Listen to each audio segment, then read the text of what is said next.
Howdy y'all! Today's video is about the beautiful Taylor Swift and how her and Travis Kelce met on a trampoline after he spiked Wilson the volleyball at her head. I'm Purdy Jenkins. These are my mother trucking peanut butter and jelly sandwiches. Let's get into it. You know, I heard a story once. Oh, another one of your tales? It was about a singer and a trampoline. A trampoline? What's so special about that? It was placed right in the middle of a tennis court. On a tennis court, you say? Yeah, can you imagine? Bouncing on a trampoline, guitar in hand, song in heart, the sky as the limit. It sounds liberating. The singer, she invited someone over. They wrote a song there on that trampoline. On the trampoline? They didn't fall? No, music has its own balance. They was in sync, like a dance. I wonder what the song was about. Maybe about the freedom of falling through the open airs. Maybe about the joy of unexpected friendships. Or just about waiting. Always waiting. Like us.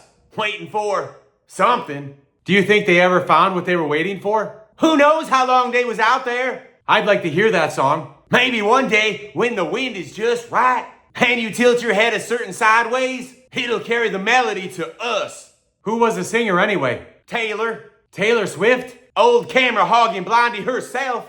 Christmas is coming. So it is. Do you think she got her brother what he wanted? Whose brother? Taylor's brother. Austin? Yeah, Austin. Why would she need to buy him a present? It's her brother, and they're really close. I got brothers and we hate each other and would never buy each other nothing. In 9 or 10 lifetimes. She's weird. Maybe she got him a trampoline. She probably needs to get him a job so he quits hanging around like a third wheels. He's starting to get on my nerves. I bet she got socks for her father. Socks are practical. Everybody needs socks. Not us, we just wait. Yeah, always waiting. For the song, for the bounce, for Taylor to actually get a relationship to work. But who was the person she invited over? Some say it was this British dude who used to be homeless. Short, pudgy type who can only get girls because he's famous. Others say it was Wilson. The volleyball from that Stranded movie? It's an odd pairing, isn't it? A singer and a volleyball writing a song? How would Wilson even get there? Last I heard, he was floating away in the ocean. Oh, there's a tale.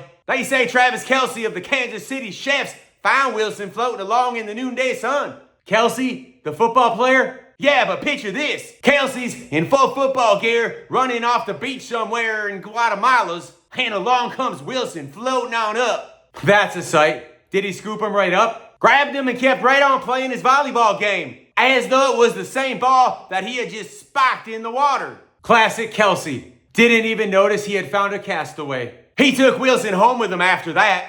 He even used him on the day he met Taylor on the tennis court. Poor Wilson. Held captive after escaping an island and shark-infested waters. Why did he take Wilson anyway? To get noticed, of course. Shiny white ball, white features, unmistakable black script.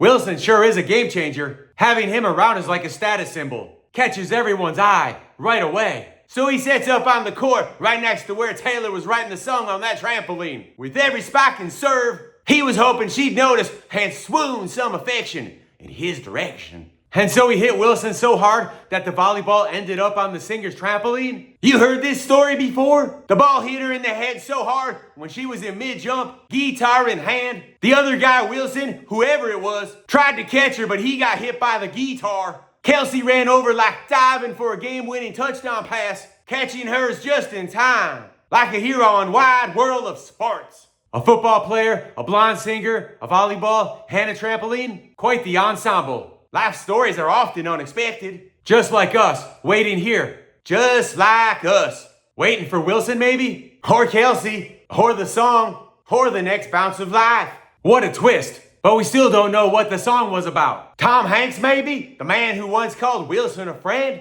Oh, Hanks. Stranded on an island. Talking to a volleyball. There's a sadness to it. Was the song sad then? A sad song for lost time and lost friends? Could be. The longing of a man isolated. With only his ball to speak to. Just one ball. Imagines only having one.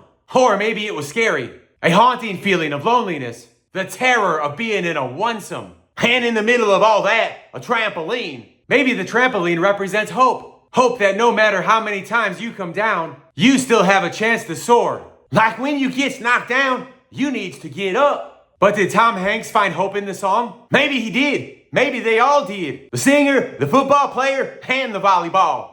Unbelievable. All that from a trampoline? I'd like to hear it someday. Me too. Until then, we wait. We wait.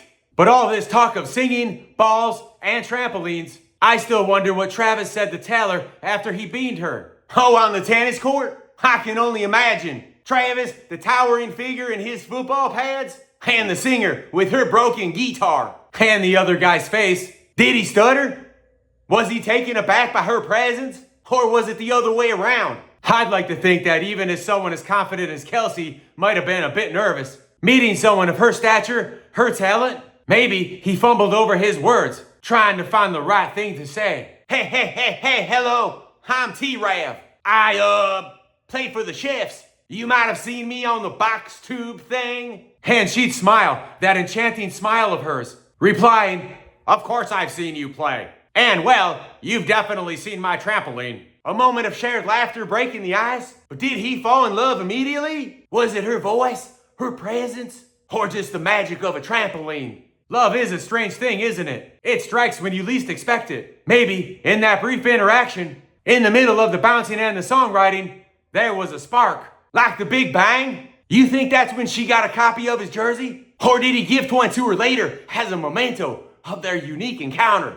Maybe it was a gesture for smashing her guitar, which would have been much cheaper on his pocketbook. For the next time you watch a Chiefs game, he'd say, giving her the jersey to remember our day and hopefully allow me to save some money. And after picking up all the pieces to her guitar, did he take her out to eat? A quiet dinner away from the prying eyes of the world? I can picture it. A cozy diner, just the two of them, talking about music, football, and everything in between. Sharing stories, dreams, and maybe even a plate of onion rings. A bond formed, not just between two celebrities, but between two big-headed celebrities. And they probably even wrote a song together.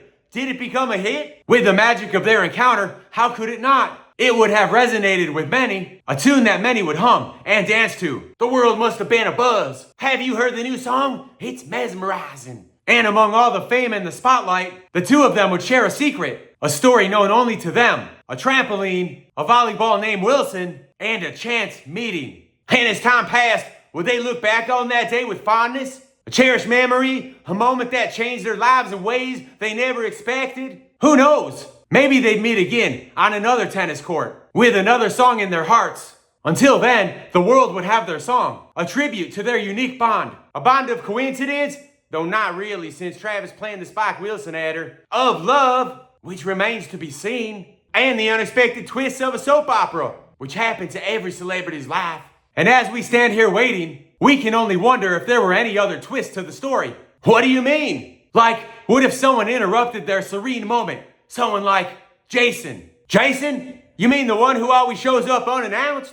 Precisely. What if he appeared just as they were about to go out to eat? Maybe he saw them on the trampoline and thought they're up to some mischief. Being on a trampoline, after all, is quite close to doing something naughty, at least in Jason's eyes.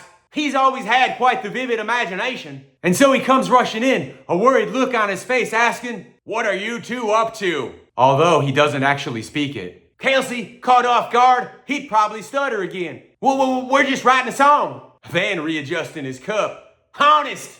And the singer would chuckle, adding, "On a trampoline, nothing more."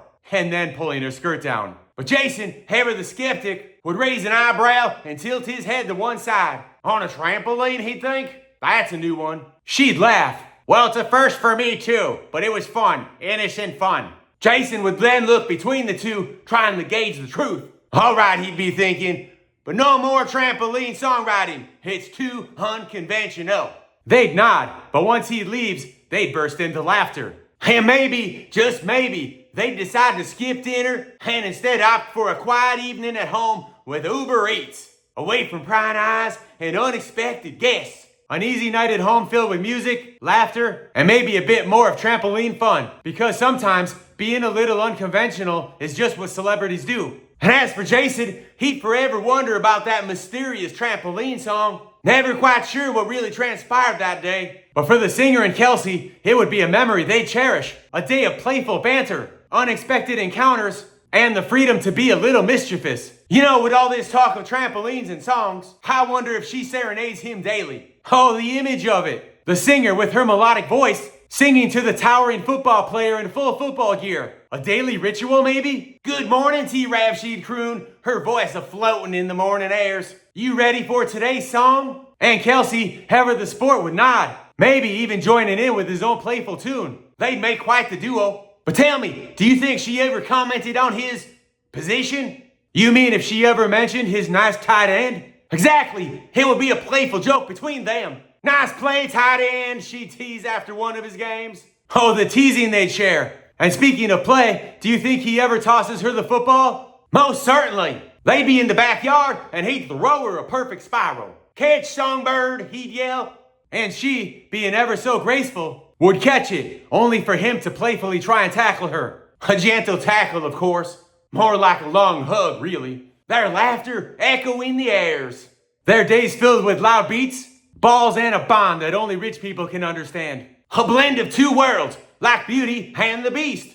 And as the sun would set, they'd sit next to each other, wondering how one could outdo the other and get more camera time. It's like they was writing their own story, isn't it? Each day a thirst for whatever comes their way. It's like those choose your own adventure books. And kept picking the chapter titled Unexpected Plot Twists. Have you read this? About Taylor and Travis's disastrous fourth date? Just came across it. They've taken the entire internet by storm. And the story, it's something else. Headline reads, a football player and a singer-songwriter? World's most unlikeliest duo. Who would have thought? Date number 4 is not the charm. The article claims it was the most disastrous date ever's. I believe it. But can you imagine the scene? Taylor making an unexpected appearance at a Chiefs game? And then that drive in Travis's convertible after that big win? It's the stuff of rom-coms.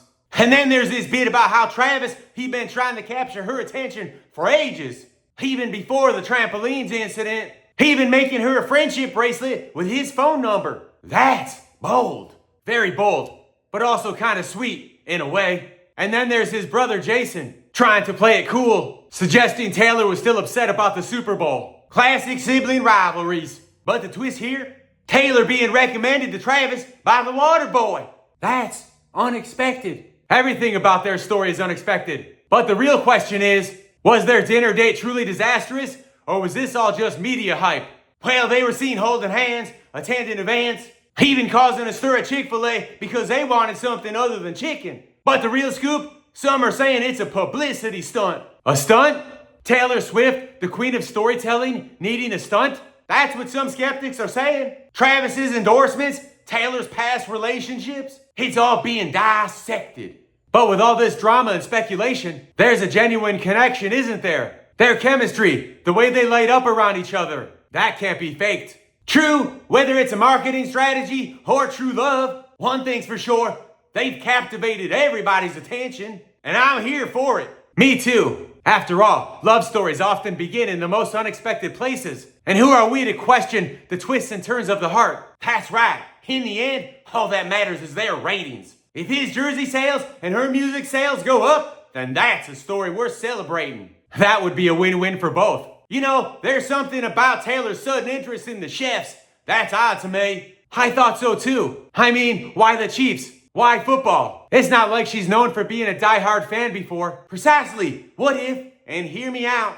what if there's a deeper conspiracy at play? Something beyond our understanding. Go on. You've heard of the Reptilian theories, right? That there are shape-shifting creatures trying to control humanity from the shadows?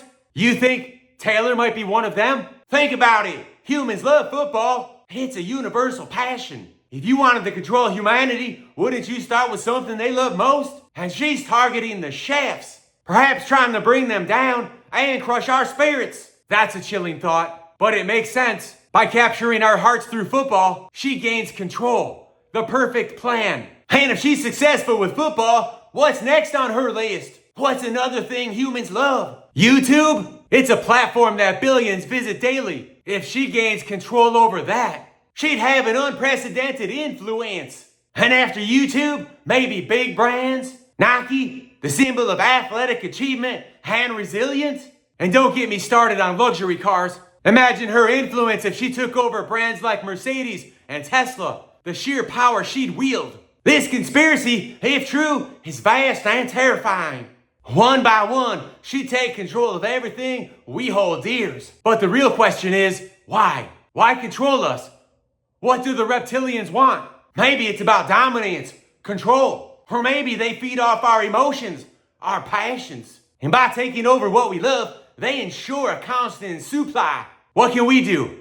How can we stop this? We need to stay alert, question everything, not let our passions blind us to the truth, and most importantly, stick together. They might be powerful, but we have numbers and unity on our side. You're right. Together we can resist, challenge, and uncover the truth, no matter how hidden or bizarre it might be. Look, is that? Yes, it's Taylor Swift and Travis Kelce. Here, now, after everything we just discussed. Maybe it's a sign, or maybe it's a challenge. They look normal, just two people enjoying each other's company. It's strange seeing them like this. It's hard to believe all them wild theories we was just discussing. People love a good conspiracy, but sometimes things are just as they appear. Two people finding happiness in each other's presence. True, we can speculate and create stories, but at the end of the day, who are we to judge or question their relationship? We're just observers. Sometimes it's best to appreciate the beauty of the moment rather than dissecting it. Look at them, lost in their own world. It's sickening. It really is. Maybe, instead of concocting theories, we should just wish them happiness. Agreed. I sure hope they find joy in each other's arms, regardless of what the world thinks or says. Well said, Purdy. Hey, did you hear about the recent stunt Taylor and Travis pulled off? No, what happened now? So Travis decided to teach Taylor the basics of football. And in return, Taylor was to teach him how to play the guitar. Oh, that must have been a sight to see. How did it go? Predictably disastrous. They decided to do a real-life swap. Taylor actually played in a football game. No way! Taylor Swift in pads on the football field? Exactly. And guess what happened? She got tackled hard. The whole stadium gasped. The team ended up losing, and everybody blamed her. Poor Taylor. But what about Travis? How did he fare in the world of music? Well, he took it a step further. He actually performed at a whole Taylor Swift concert. And let me tell you, his voice, well, it's not the most melodic. I can imagine. How did the fans react? He got booed right off the stage. His voice cracked during the high notes, and it was, well, cringeworthy. The fans demanded a refund.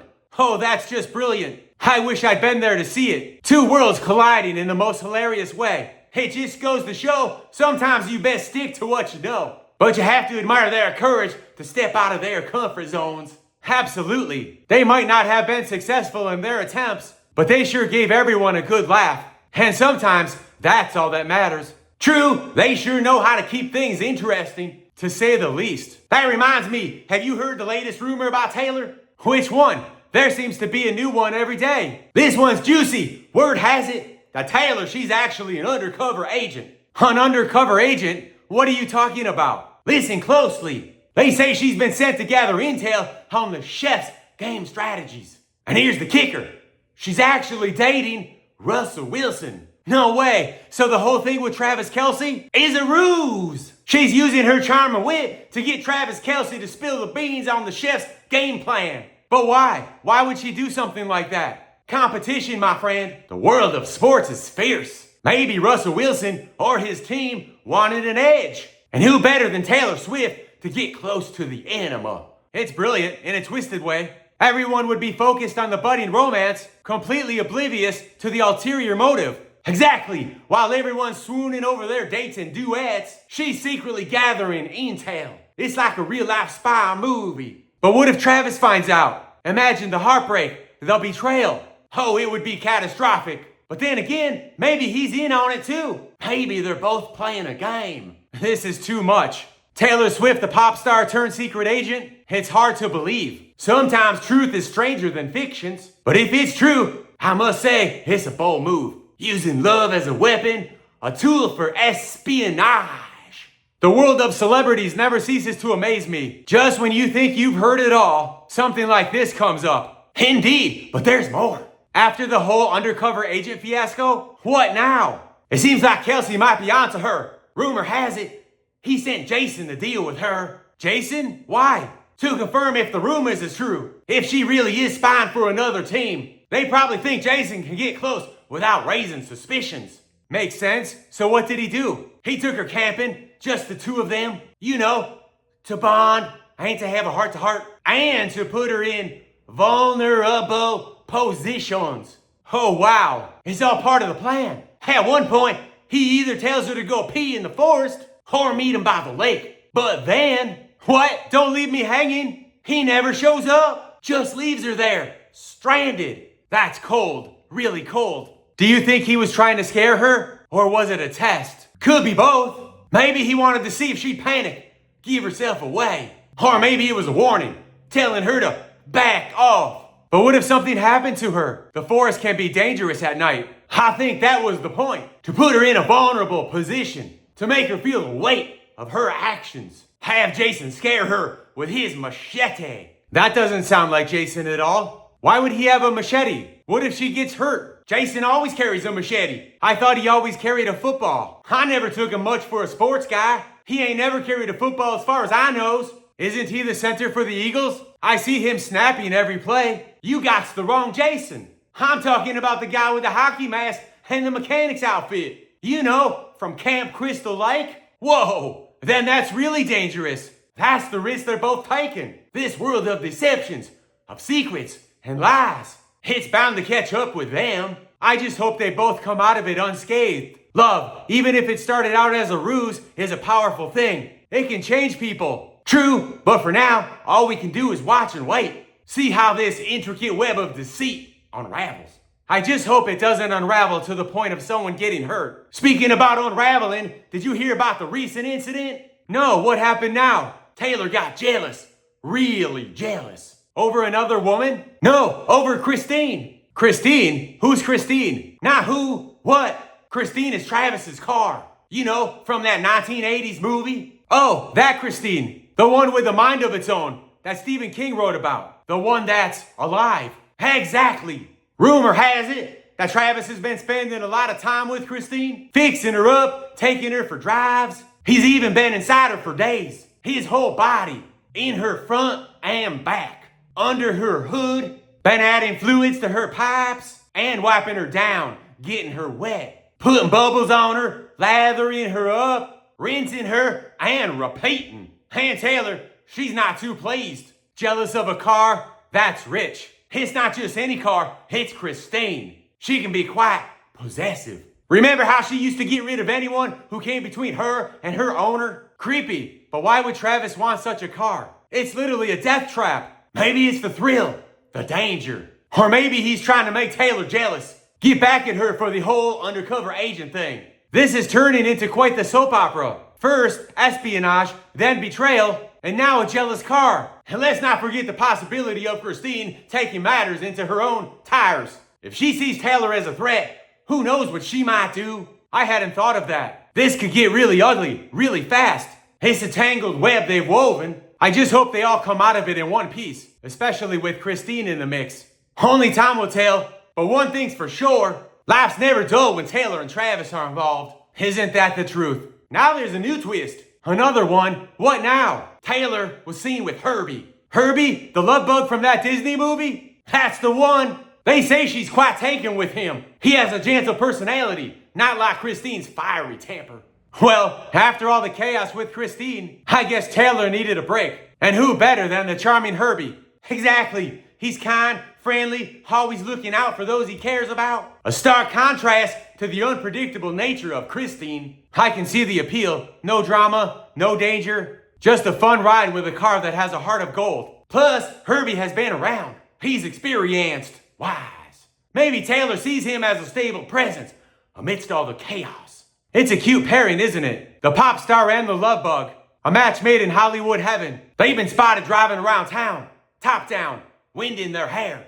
It's a refreshing change from all the tension with Christine. I wonder how Travis feels about it. Seeing Taylor so happy with another car.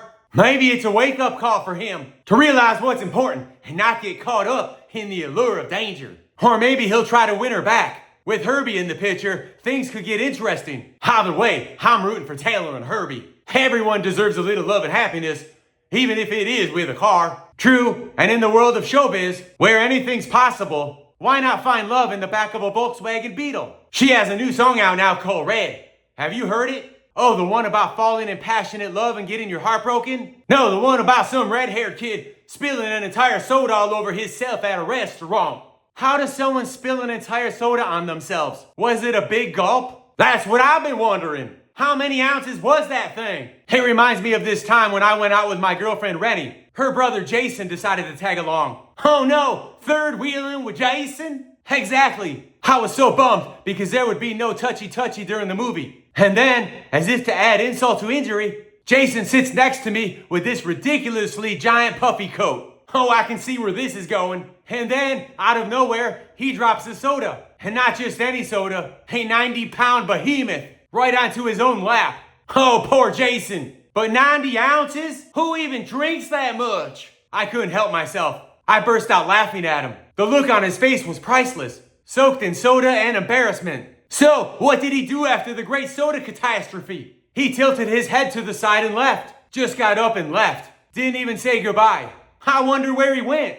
Do you think he went to play volleyball with Wilsons? Or maybe he wandered off into the woods to dry off and reflect on his life choices. It's funny how such simple incidents can make for such memorable stories. And who knew Taylor would write a song about something like that? Life's unpredictable. One moment you're sipping a soda, the next you're a muse for a pop sensation. I just hope Jason's doing okay. It's not every day you become a laughing stock because of a soda spill. Oh, he's fine. Probably somewhere sharing his own version of the story and laughing about it. So have you heard Taylor's song, Teardrops on My Guitar? Of course, it's a classic. But you know what always puzzled me? Who cried on her guitar? Exactly! And how come she let such a thing happen? Guitars are not tissues. Were they big tears? Like dramatically rolling down someone's cheeks? Maybe it was Travis. Did she hurt his feelings or something? Could be. Maybe it was when he found out she was spending time with Wilson, the volleyball. Oh, the love triangle of the century. Taylor, Travis, and Wilson. Imagine if Travis got traded to Denver and he and Wilson ended up on the same team. That would be quite the spectacle. But who knows? With the way things are going, maybe Travis will leave football for volleyball and play with the other Wilson. And then only Jason would be left in football. Jason? I thought he played hockey. No, the Eagle Jason. Although, come to think of it, there have been a lot of Jasons in this story. Right. It's like the universe is trying to tell us something. Or maybe it's a sign for Taylor. A sign to write a song called Jason? Why not? With all the Jasons floating around, it's bound to be a hit. And Taylor never seems to be at a loss writing hits about guys she knows. That reminds me, have you seen the new reality show, Touchdowns and Tunes? You mean the one where Taylor and Travis swap lives? That's pure entertainment.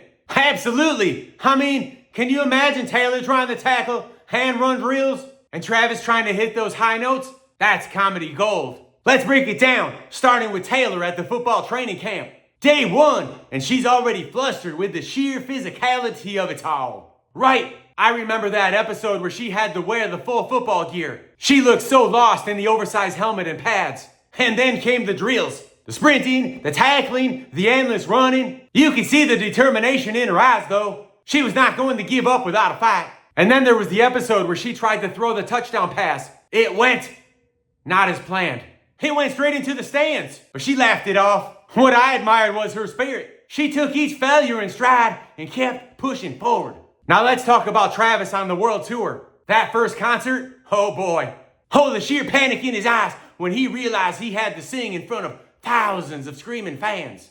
And then there was the dance routine. He tried, bless his heart, but those dance moves were too much for someone with a tight end. That's one way to put it. But what was endearing was his genuine effort. He genuinely tried to jump in the air and come down in a split, even if he couldn't walk after. And let's not forget the episode where he had to write a song. He penned a heartfelt ballad about his love for auto insurance and the challenges of being a star in his own commercials.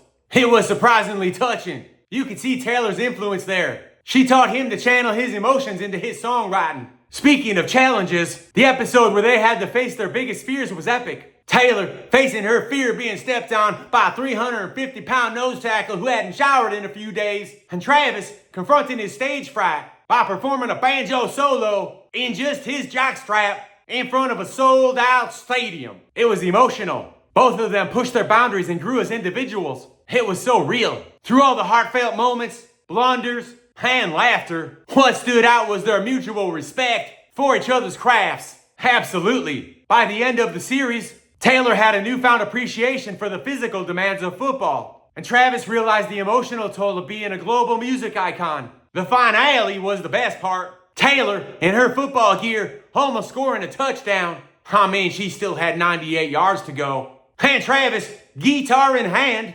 serenading the crowd with only half as many eggs hitting his face. It was the perfect culmination of their journey. Just goes to show that anyone can overcome their blunders with a little laughter and shoulder shrug.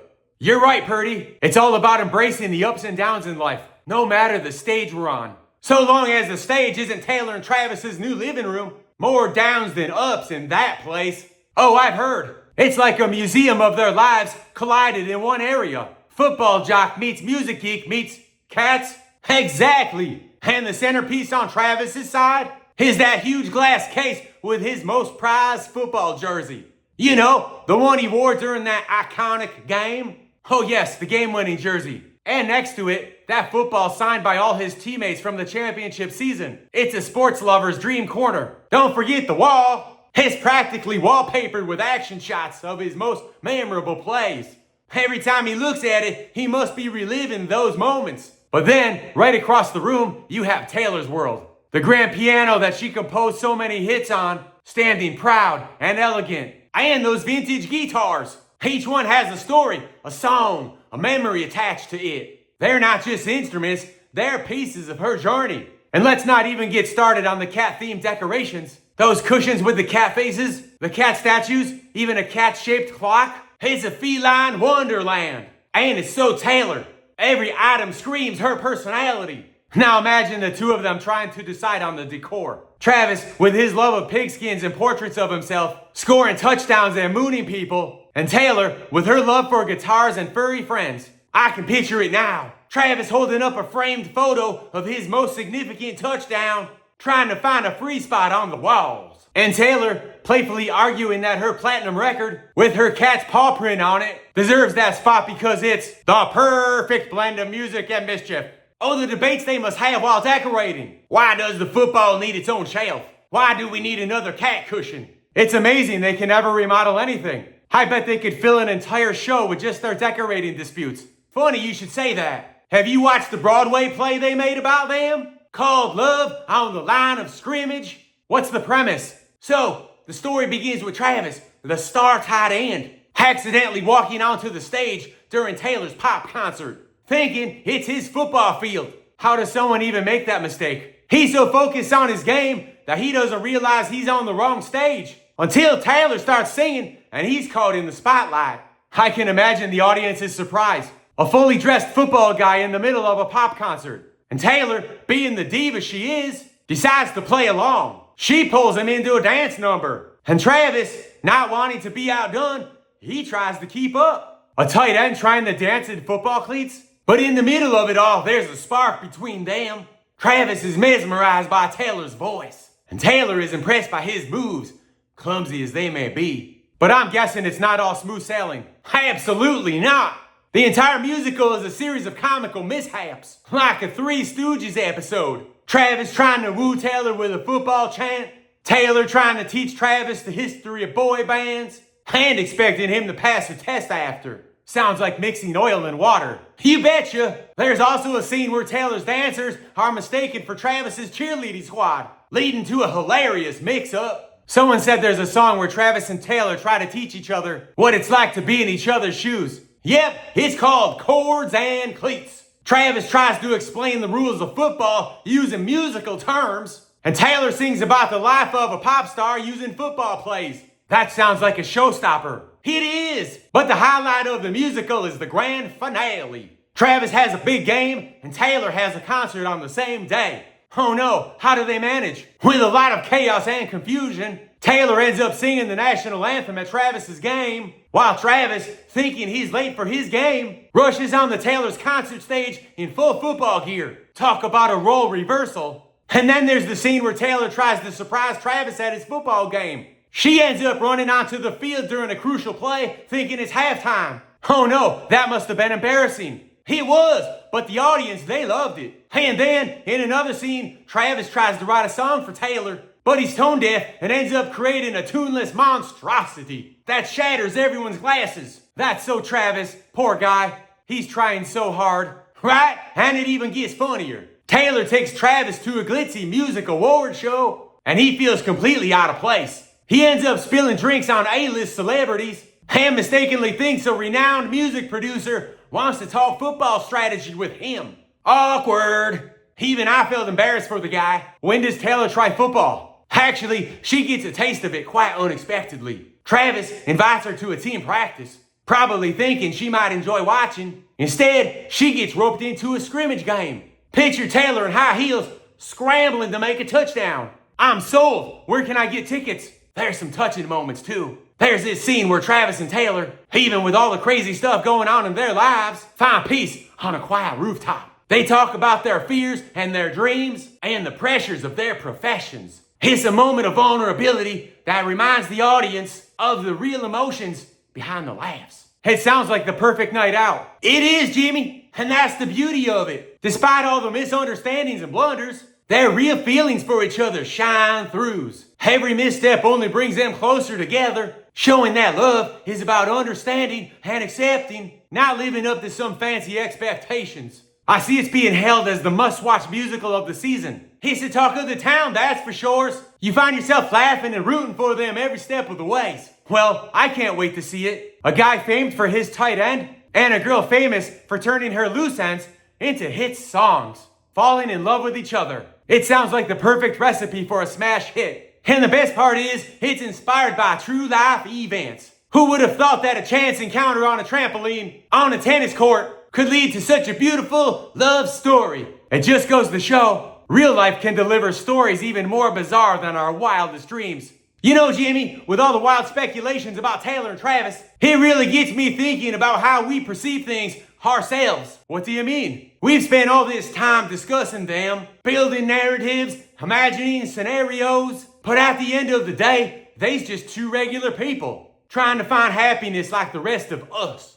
It's quite remarkable the things we come up with, Purdy. We've built up so many stories about them, but it's all based on our own interpretations and the snippets of information we get. It's funny how we do that, isn't it? How we take bits and pieces and construct entire worlds around them. It's human nature, I suppose, to seek stories, to find meaning. But it also reminds me of the importance of understanding. We should remember that behind every headline, every rumor, there are real emotions and real people. That's right, Purdy. Instead of getting swept up in the spectacle of star culture, we should celebrate the simple signs of love, the shared smiles, the handholds. Because in the end, it's not about the grand gestures or the dramatic twists that define love. It's the real, everyday expressions that truly matters. Spoken like a true sage, Purdy. It's touching to see two lives making a real connection. We may not understand all the ins and outs of their journey, but we can certainly appreciate the warm feelings that shine through the flashbulbs. It's a gentle reminder for all of us to cherish every precious moment. Eat lots of peanut butter and jelly sandwiches,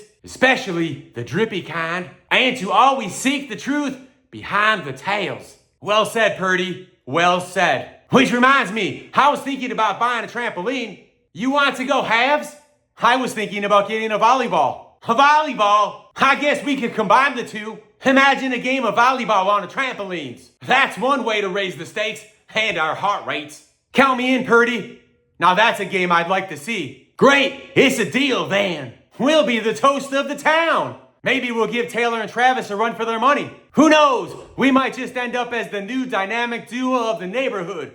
Or cannon fodder for some comedy skit. Then let's be the best darn joke they've ever seen. Thanks for watching my show, and don't forget to hit the like button and subscribe. Stay tuned for our next adventure. Purdy has left the building. I'm still here, Jimmy.